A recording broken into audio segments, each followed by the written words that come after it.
Hello বন্ধুরা, আজকে আমি কি রান্না করছি? এই যে ট্যাংরা মাছটা দেখতে পাচ্ছেন, এই ট্যাংরা মাছটা দিয়ে আলু দিয়ে ঝিঙে দিয়ে পাতলা ঝোল হবে ধনে পাতা দিয়ে। এবার কড়াইতে আমি তেল দিয়ে দিয়েছি, তেলটা গরম হয়ে গেছে। এবারে মাছগুলো সব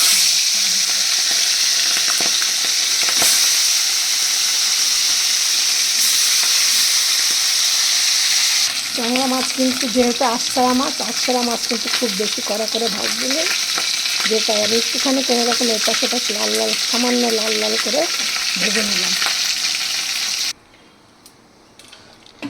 এবার এই তেলটার মধ্যে দিয়ে দিলাম আর একটুখানি তেল, অল্প, বেশি না। এবার এর মধ্যে দেবো আমি কালো জিরে ফোড়ন। আর যেগুলো ট্যাংরা মাছটা কালো জিরে আর জিরে ফোড়ন দেবো।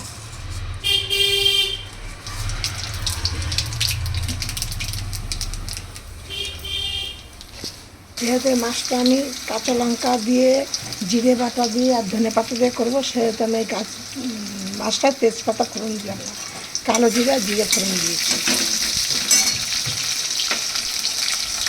আলুগুলো একটু বড়ো বড়ো বলে আলুগুলো লম্বা লম্বা করে বড়ো বড়ো করে কেটে দিয়েছি। আর ঝিঙাটাই দেবো। এবার আমি এর মধ্যে দিয়ে দিচ্ছি কিছুটা নুন। ঝিঙে কিন্তু আমি তেলের মধ্যে দেবো না, আমি যখন মশলা দেবো তার একটু আগে আমি ঝিঙেটা দেবো। আর আমি দেবো এর মধ্যে কিছুটা হলুদ। একটু নাড়াচাড়া করে নিই।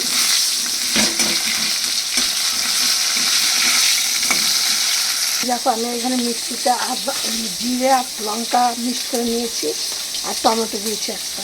এবার এইটা আমি মশলাটা আমি খুব অল্প মশলা করবো বলে 1 চামচ মশলা দিয়ে দিলাম। এখানে 1 চামচ আর দেবো 4টে ছোটা চিনির দানা।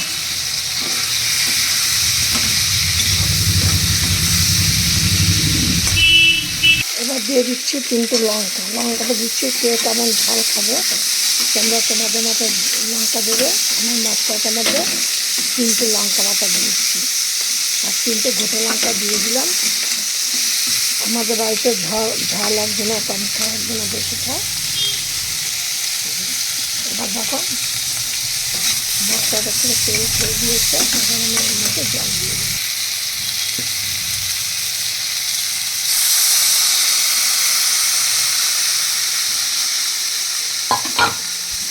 আর দেখো আমার এই মাছের ঝোলটা আলুগুলো সেদ্ধ হয়ে গেছে। এবার আমি মাছটা মাথাটা একসাথে দিয়ে দিই।